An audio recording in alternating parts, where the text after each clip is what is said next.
জয়গুরু। পরম প্রেমময় শ্রী শ্রী ঠাকুরের চরণে আমার শতকোটি প্রণাম।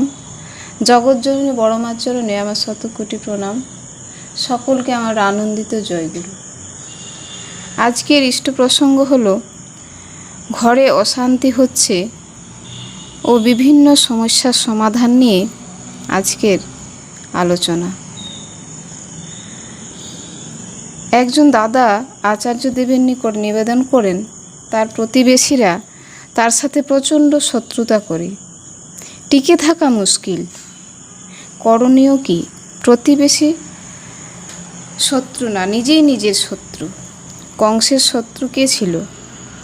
রাবণের শত্রু কে ছিল? তাদের আচরণেই তাদের শত্রু ছিল। তাদের আচার ব্যবহার চলাবলা কর্মই তাদের সপরিজন নিঃশেষ করে দিল। অর্জুনের শত্রু কে ছিল? যুদ্ধে তার হাত থেকে কেন অস্ত্র পড়ে গেল? প্রতিবেশী কারো ক্ষতি করতে পারে না।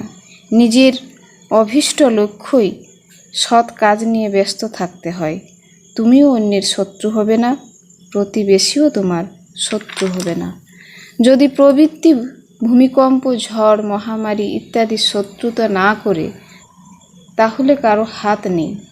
নিজের আচরণ ঠিক করে চলতে হয়, শত্রু থাকে না। আচার্যদেবের দর্শন প্রণামে এসেছেন এক মা। সম্প্রতি ওই মায়ের স্বামী গত হয়েছেন, তাদের কোনো সন্তান নেই।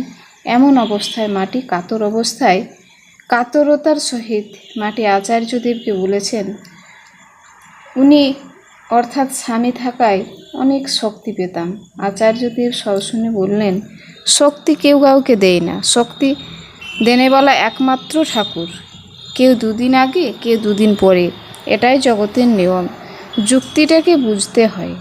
আমি জানি কলসির মধ্যে জলটা যদি আমি ফেলে দিই তাহলে পুকুরের জলে মিশবে, আবার যদি তুলি কলসি পূর্ণ হয়ে যাবে। পুকুরের জল আর কলসির জল এটাই হচ্ছে ফারাক।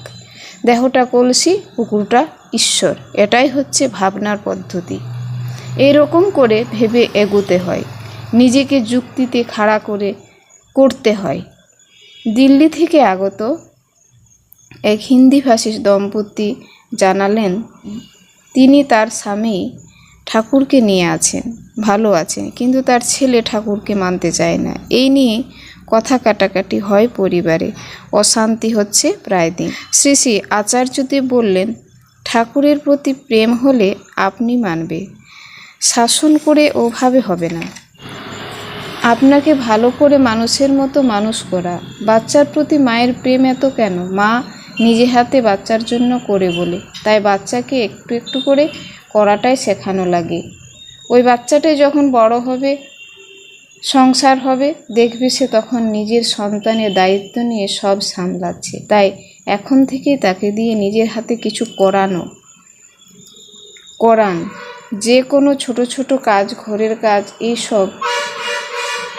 আর গল্প করুন, কথা বলে তার মনের ভাবটা বুঝতে হবে।